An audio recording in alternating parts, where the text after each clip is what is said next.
Bonjour à tous, c'est Betty Kahn. Bon, grand retour parmi vous. Je sais, ça fait un moment que j'ai pas filmé une nouvelle vidéo. Je vous ai partagé un petit peu des extraits de mes formations. Mais en soi, tourner de nouvelles vidéos, ça fait déjà longtemps. Ça fait déjà longtemps et vous avez été nombreux à me solliciter, à me demander, voire même me demander si j'allais bien. Et en effet, j'ai eu une longue absence parce que je ne voulais pas partager avec vous le visage triste que je portais. Vous savez, il y a des moments où on a un masque. Voilà, j'avais un masque de tristesse et de chagrin que je ne voulais absolument pas partager avec vous. J'ai envie de partager avec vous du contenu positif, des informations. J'ai plein de choses à partager. J'ai plein de connaissances, j'ai plein d'expériences et je veux vous partager du beau et du bon. Et puis parce que j'ai une certaine pudeur et que je voulais garder pour moi ce qui n'allait pas. Beaucoup de choses se sont passées, des choses douloureuses, mais dans toute chose douloureuse, en fait, c'est aussi très évolutif. Ça fait partie du parcours spirituel, de l'évolution d'être. Vous savez ce qu'on dit, ce qui ne nous tue pas nous rend plus forts. Mais ce que j'ai traversé, c'était une véritable mort. Vous savez ce qu'on appelle la nuit noire de l'âme. On en parle beaucoup. Beaucoup parlent d'évolution spirituelle et en parlent un peu comme si c'était waouh, le pays des bisounours, on évolue spirituellement, c'est une euphorie, c'est magnifique, c'est merveilleux. Eh bien, je vais vous dire franchement, non. D'évoluer spirituellement, d'arriver à des changements de taux vibratoire, ça peut être d'une très très grande violence. Et je suis passée par l'expérience de la nuit noire de l'âme. Et croyez-moi, c'est pas une partie de plaisir, hein. C'est pas quelque chose que je ferai tous les jours. C'est un parcours qui est long, qui est douloureux, qui est une véritable mort symbolique. Et quand on en ressort, on dit merci. Mais il faut en sortir. Il faut d'abord le traverser. Cette notion de nuit noire de l'âme, c'est une expression qui est attribuée à Jean de la Croix. J'ai fait une petite recherche histoire de voir un petit peu ce que ça dit. Il appelait ça la nuit obscure de l'âme, qui désigne une expérience passagère de désolation spirituelle dans l'expérience mystique, un temps où Dieu est caché, où même la foi semble vaciller.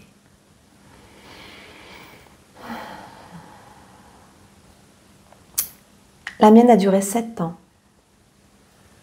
Même à l'époque où vous avez vu mes vidéos, il faut savoir que j'étais très malade. Atteinte de la maladie de Lyme, j'ai passé des moments vraiment de désolation. J'ai passé des temps de fatigue extrême, intense. J'étais clouée au lit. La seule chose qui me faisait du bien, c'était de pratiquer mes séances de magnétisme. D'être dans cet état de présence avec l'autre, de me connecter à l'énergie, me permettait de récupérer de l'énergie. Et à côté de ça, j'étais comme un panier percé, vide, clouée au lit. Alors oui, ok, j'étais malade. Alors je me suis posé la question si je me protégeais mal, si j'étais polluée par des choses. Donc j'ai fait attention, j'ai été attentive, j'ai écouté, je me suis fait aider. Mais non, rien de tout ça. Et tout ce temps que je passais clouée au lit, je vivais aussi de grands moments de désolation. J'ai envie de dire que le désespoir, je connais. Le désespoir ou cette impression que je suis comme dans un sable mouvant. J'étais comme embourbée dans quelque chose de gluant, le brouillard tout autour de moi. Et je n'arrivais pas à voir au-delà du brouillard. J'avais perdu...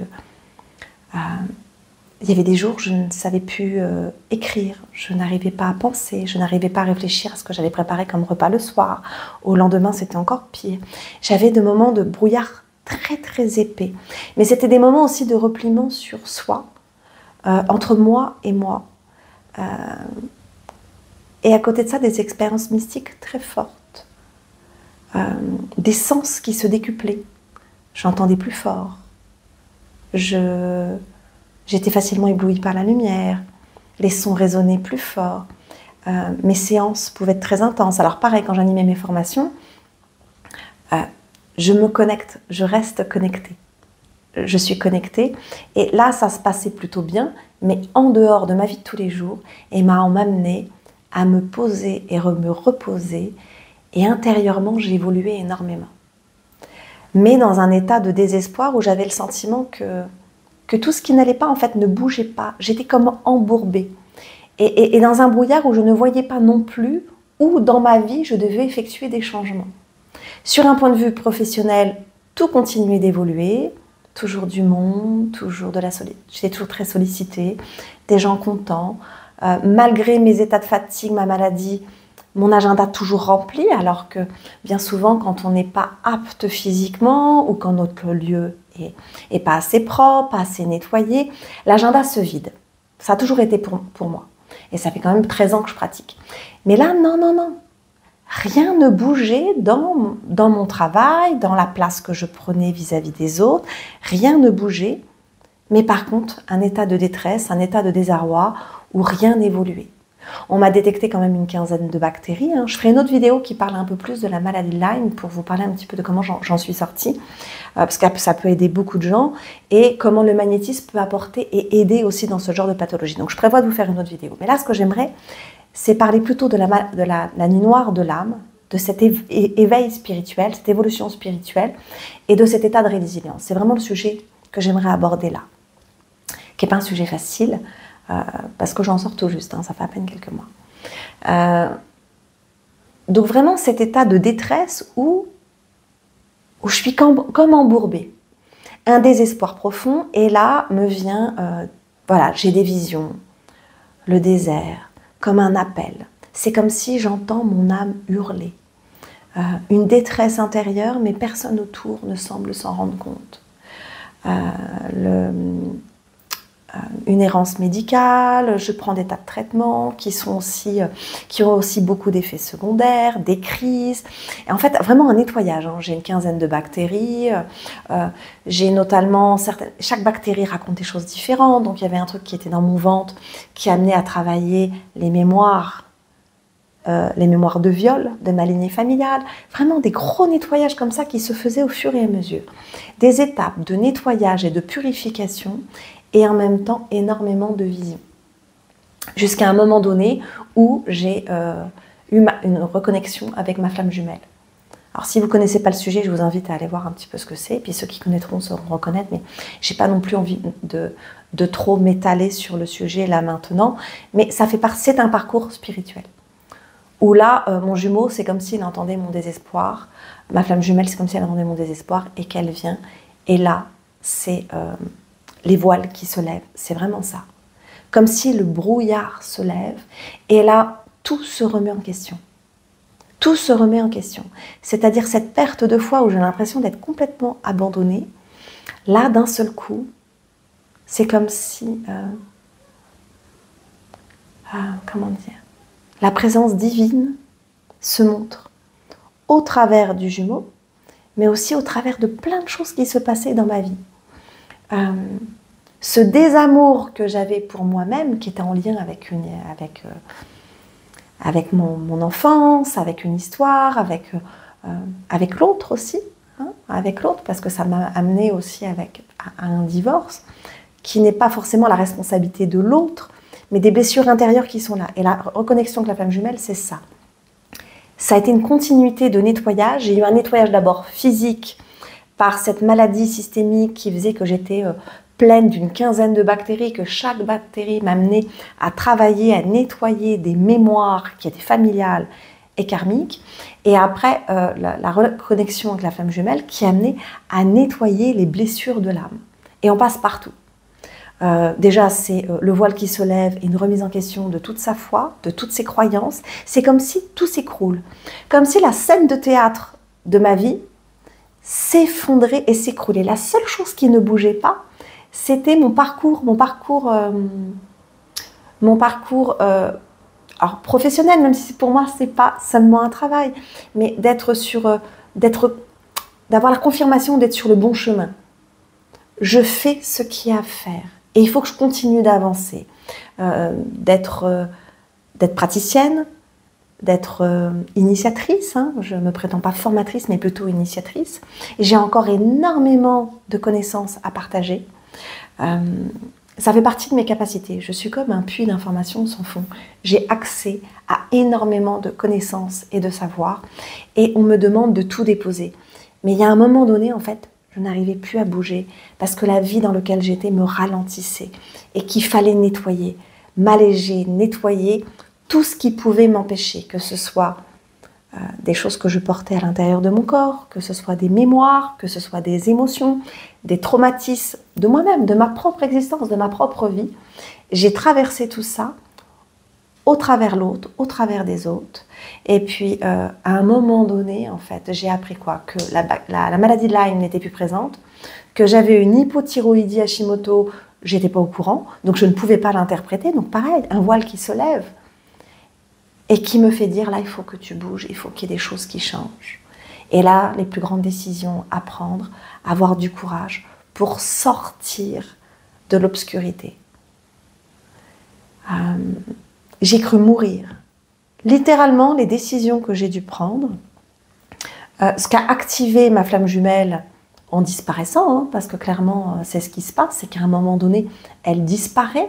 Au moment où moi, je change tout dans ma vie, où je fais un grand refus de ce qui ne doit plus être, parce que ça me met en souffrance, et qu'on ne peut pas passer sa vie à se sacrifier toujours pour les autres, mais qu'à un moment donné, quand ça ne va pas, il faut être capable de bouger. Donc certains l'ont vu, je suis partie vivre dans le sud, et puis après je suis revenue, j'ai divorcé, donc changement de vie total, mais la seule chose qui n'a pas changé, c'est la place, c'est ma place en termes de praticienne, en termes de thérapeute, en termes de guérisseuse, en termes de médium, que je n'assumais pas forcément. Il y a toute une part de moi, vous voyez, je pars un peu dans tous les sens, toute une part de moi que je n'assumais pas, et à un moment donné, c'est comme si il fallait faire de la place, créer du changement pour, voilà, symboliquement, déployer ses ailes et accepter de me regarder dans tout ce que je suis et ne plus être dans le sacrifice pour les autres. Je ne suis pas qu'une mère, je ne suis pas qu'une épouse, je ne suis pas qu'une thérapeute qui s'occupe des autres. C'était vraiment, ça a été un moment sur ces 7 années où il a fallu que je m'occupe de moi. Et le parcours Flamme Jumelle, c'est un chemin spirituel qui amène à rencontrer l'amour. Je n'aurais jamais imaginé que l'on pouvait rencontrer un tel amour. Mais cet amour, au final, il n'est pas pour l'autre, avec l'autre, au travers l'autre, ou même les autres. Il est à un moment donné vers soi. Est-ce que tu t'aimes suffisamment pour renoncer à ce qui te fait souffrir? Est-ce que tu t'aimes suffisamment pour arrêter de te sacrifier à ton propre détriment? Est-ce que tu t'aimes suffisamment pour vivre seul avec toi-même? Eh bien, j'ai cru que j'allais mourir de chagrin, mourir de culpabilité, mourir d'amour. D'être dans cet état d'amour qui est dans l'attente, dans les besoins, dans les dépendances affectives, dans les attachements, dans le « je crois aimer parce que je ne veux pas être seule, parce que je veux combler mes carences ». Et bien cette mort symbolique qui a été très profonde pendant à peu près 1 an. J'ai eu 7 ans, sur 7 ans, j'ai été comme une mort vivante. C'était ça, comme si je sombrais. J'étais là pour les autres, mais pas là pour moi-même.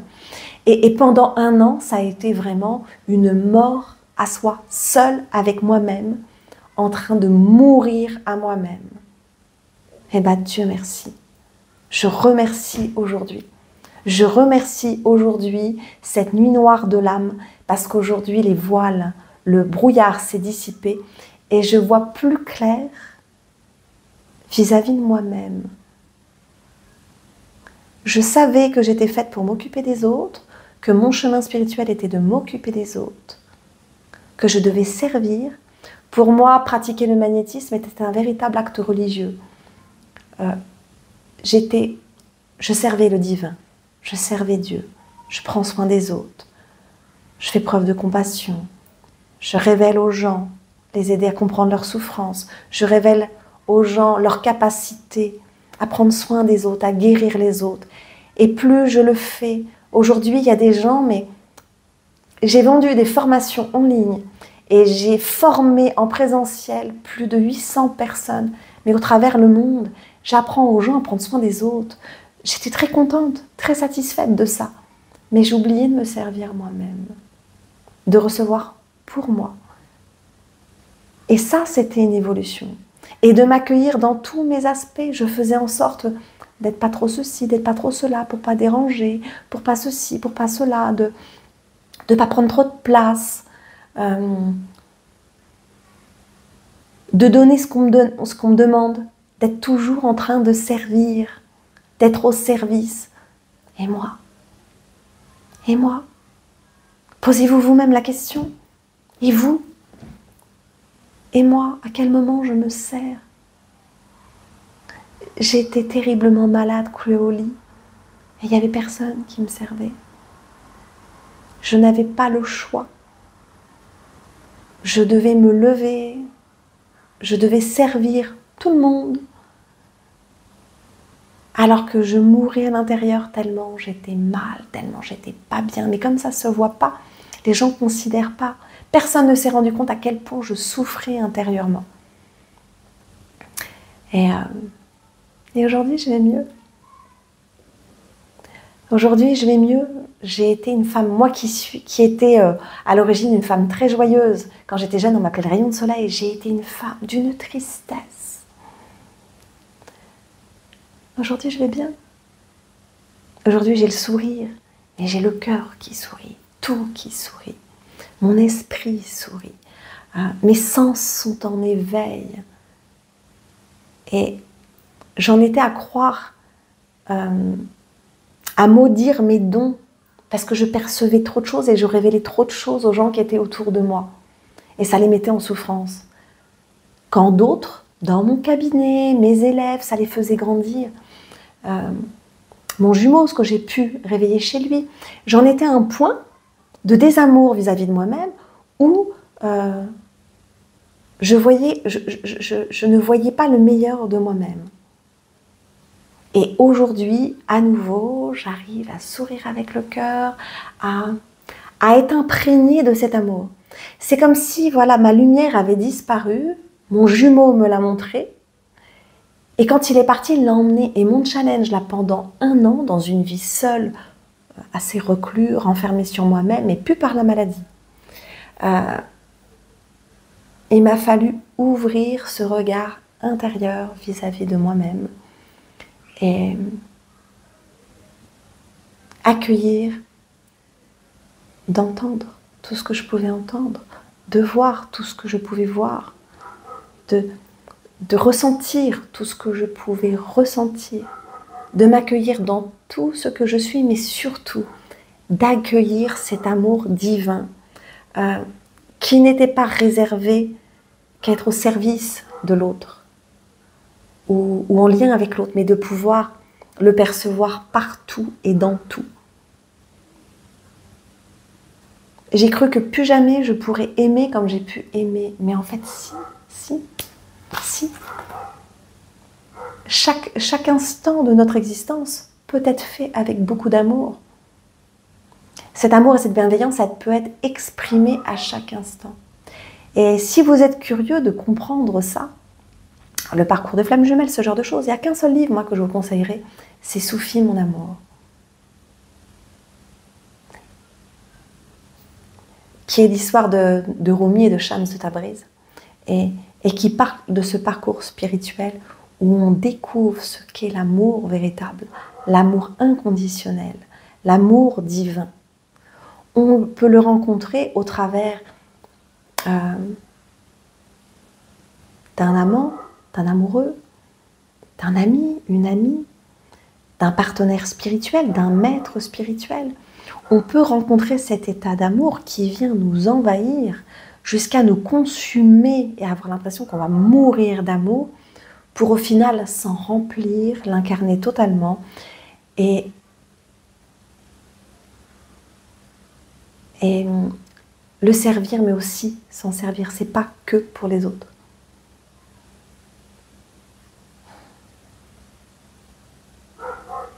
Toute ma spiritualité a changé. Toute ma vision a changé. Et surtout, ce qui est bon aujourd'hui, c'est de s'aimer suffisamment pour prendre soin de moi. Dans la maladie, les autres, personne ne prenait soin de moi. Mes états traumatiques, j'ai été maltraitée dans ma vie. Mes blessures, personne ne pouvait les guérir. Rien. Rien. Personne ne peut m'aimer plus que moi. Le seul moyen de guérir, le seul moyen d'amener à cette résilience, ce qui ne me tue pas me rend plus fort, de pouvoir se relever du pire et d'avancer et de se protéger, c'est l'amour qu'on peut se porter à soi-même. Les dogmes religieux amènent beaucoup à ça, à croire que si t'es pas sage, Dieu ne t'aimera pas, tu vas être puni, mais Dieu aime tout le monde. Le royaume de Dieu est accessible à tous. Il ne nous abandonne jamais, c'est nous qui l'abandonnons. L'amour est là. C'est nous qui nous fermons. Mais qu'est-ce vraiment le véritable amour? Vous voyez, je dis toujours, pour connaître l'eau froide, il faut connaître l'eau chaude. Il faut goûter aux deux polarités pour se rendre compte. Il y a une loi universelle, donc on a la loi de polarité, ça nous ramène au Kybalion, les lois universelles qui régissent l'univers. Il y a la loi du balancier. C'est-à-dire qu'à un moment donné, quand on va dans un certain degré de positivité, de lumière, on va aller dans la polarité de la lumière. Si je vais dans un certain degré de la lumière, je vais aussi visiter un certain degré de l'ombre et vice-versa. Et quand on évolue spirituellement, on doit connaître on visite les deux polarités pour pouvoir se rendre compte. Pour pouvoir vivre un éveil spirituel, une évolution spirituelle. Attention, en toute humilité, je ne prétends pas être Bouddha. Il y a différents niveaux aussi d'évolution. On évolue chacun à sa manière, mais quand on passe un palier,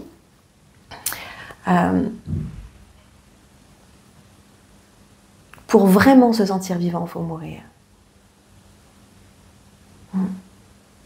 Connaître le désamour pour se rendre compte de ce qu'est l'amour véritable. Et on a le choix. Où est-ce que je m'installe? Où est-ce que je m'installe? Moi, mon jumeau a choisi de rester tapis dans l'ombre. Moi, je choisis la lumière. Où est-ce que je choisis? Le libre arbitre est là.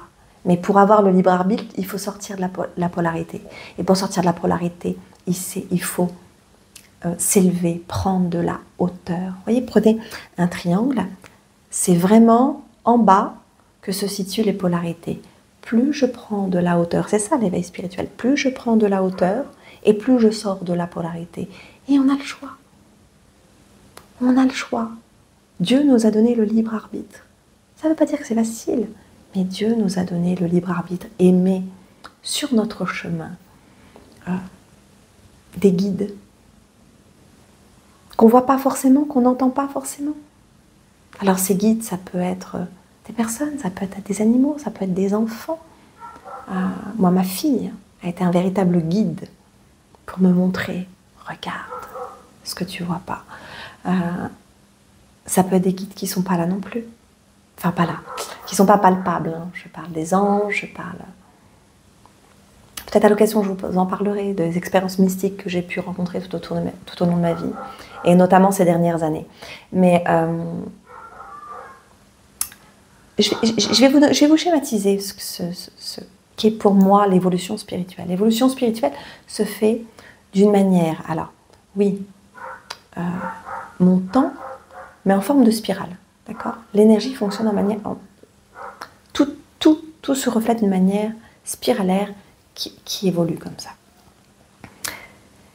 On va prendre en analogie, en parabole, on va prendre l'école. À l'école, on passe par la maternelle. Ok ? La maternelle, première année de maternelle, petite section, moyenne section, grande section. Et quand on passe à l'école supérieure, c'est là qu'on a des paliers qui peuvent être violents. D'accord ? Tant qu'on est là en train de passer d'une classe à une autre, ça va. C'est pas le plus difficile. On évolue. C'est cool, ça évolue, j'apprends de plus en plus, je gagne en sagesse. La sagesse, c'est l'intégration des expériences vécues. Ok, des fois on rétrograde, des fois on remonte. Mais quand on passe le palier au-dessus, allez, je passe en primaire. Allez, je passe au collège. Allez, je passe au lycée. C'est quand on passe ces paliers que ça se fait que ça se fait d'une manière beaucoup plus brutale. C'est une véritable décharge. On change de niveau vibratoire et là, le corps, il ne suit pas toujours. Donc ça peut générer de la maladie, ça peut générer des intolérances. Regardez les grands maîtres spirituels. Ils n'arrivent pas à manger n'importe quoi, ils n'arrivent pas à porter n'importe quoi. L'archétype du gourou, il ne mange pas de viande, il s'habille en blanc, en lin. Mais ce n'est pas une question de se déguiser, c'est une réalité en fait de ce qui est vécu, qu'à un moment donné, le corps ne va plus supporter certaines charges énergétiques. Il y a des choses qui sont plus compatibles, qui sont plus possibles. Certaines présences vont être plus fortes. Il ne faut pas croire, plus on évolue spirituellement, plus le taux vibratoire augmente, plus, oui, on gagne une certaine puissance, mais encore plus de fragilité. Quand on entend, des fois on entend trop fort. Moi je sais que je souffre facilement d'une hyperacousie. C'est vite une cacophonie pour moi. Alors oui, j'ai l'ouïe, l'écoute spirituelle, hein, ce sens spirituel qui s'est développé, qui s'est aiguisé, je perçois encore plus de choses qu'il y a une dizaine d'années, mais en même temps, des fois, c'est trop fort. Ça fait vite trop de bruit. Certains ne vont pas supporter certaines odeurs qui vont être insupportables, d'accord ? Et c'est ça, ces paliers, et qui plus on avance, plus on évolue, plus ça va passer par des états dépressifs qui peuvent être profonds. Donc certains font des burn-out et ces étapes, ces nuits noires de l'âme qui passent. Mais attention, une nuit noire de l'âme, c'est pas juste une dépression. C'est accompagné d'effondrement, de mort symbolique, de croyances, comme le voile qui se lève, le brouillard qui se dissipe et d'un seul coup, on voit clair, on sort du déni et ça, c'est très violent. Moi, par exemple, je n'avais pas vu à quel point mon mariage était malade. C'est douloureux, hein, d'un seul coup de se rendre compte qu'en fait, la solution, elle est là. Le sacrifice, il est là pour pouvoir aller mieux. Et croyez-moi, c'est douloureux, c'est difficile. Ça peut être aussi des fois pas forcément une prise de conscience volontaire. Moi, par exemple, ça a été une décision que j'ai dû prendre, donc avec toute la difficulté de prendre une décision, mais il y en a, ça va être une perte de plein de choses. Il y en a, ils vont perdre leur boulot, ils vont perdre leur appartement. Il y a voilà, quelque chose qui s'effondre. C'est la carte de la tour en tarot, où d'un seul coup, on secoue le cocotier, tout est secoué, tout est... On meurt, vraiment, on meurt. Il y a des choses qui meurent, tout doit changer. Il y a des choses qui doivent changer. Et s'il y a des choses qui restent, c'est que ces choses-là, elles sont justes et qu'elles doivent rester.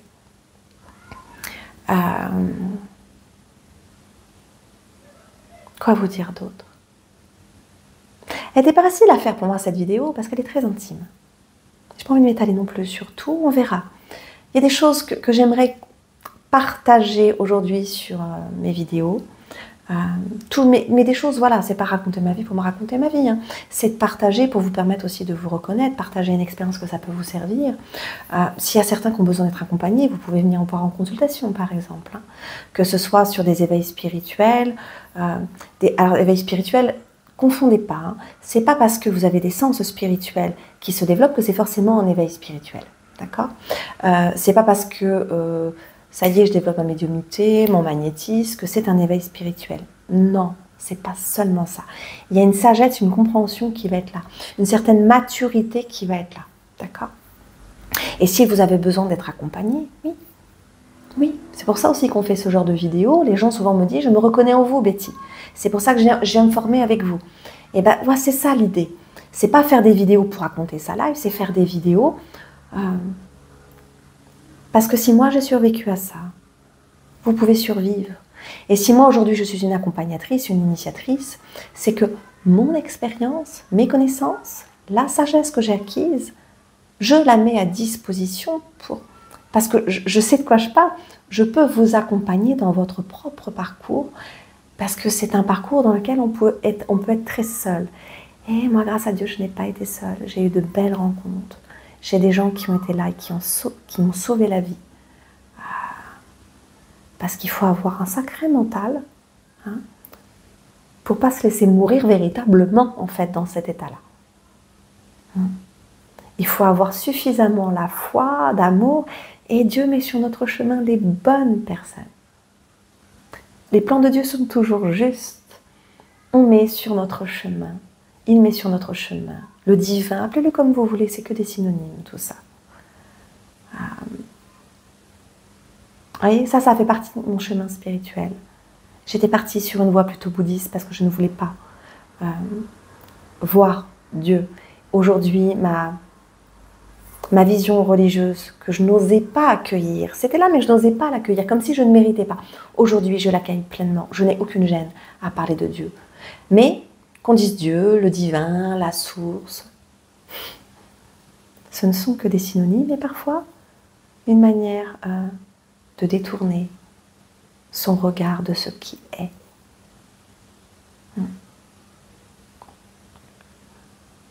Donc si vous êtes vous-même dans cette détresse, dans cette nuit noire de l'âme, dans cette dépression profonde, où vous êtes en train de vous dépouiller de tout ce que vous êtes, que le chaos semble être là, accrochez-vous. Parce qu'après la tempête, il y a toujours le calme. Après l'hiver, il y a toujours le printemps. Et après, vous direz merci. Mais accrochez-vous. Accueillez. Regardez en face les choses. N'ayez pas peur. Vous êtes soutenu. Si vous vivez ça, c'est que vous êtes capable de le vivre. Bon. Je suis toujours un peu en freestyle quand je fais mes vidéos. On me posait la question. Je prépare jamais rien. Et là, je me suis totalement laissée aller à vous partager quelque chose. Donc voilà mon expérience de la nuit noire de l'âme. Et de cet état de résilience qui n'est pas donné à tout le monde. Tout le monde n'est pas forcément résilient. Et ça, quand vous avez du mal à être résilient, en thérapie, dans un travail énergétique, vous pouvez être accompagné. En tout cas, moi, ça, je sais faire. D'accord ? Bon, je suis repartie. Je suis de retour. Je vais continuer à faire d'autres vidéos pour plus de partage. Et puis, si vous voulez m'encourager, si vous en voulez plus, pensez à liker la vidéo, la partager. YouTube aime bien ça. Ça nous permet de faire ressortir les vidéos. Vous savez comment ça fonctionne, tous les youtubeurs en parlent. Mais c'est important d'encourager. C'est comme de mettre des avis positifs, des choses comme ça. C'est de pouvoir encourager, c'est comme ça que ça fonctionne. D'accord ? Bon. Je vous souhaite une belle journée ou une belle soirée, peu importe. Et prenez soin de vous et aimez-vous. Vous avez le choix. Vous pouvez être votre pire ennemi ou votre meilleur ami. N'oubliez pas que qui sait mieux que vous ce qui est bon pour vous. Et je vous dis à bientôt pour d'autres vidéos confidences pour confidence.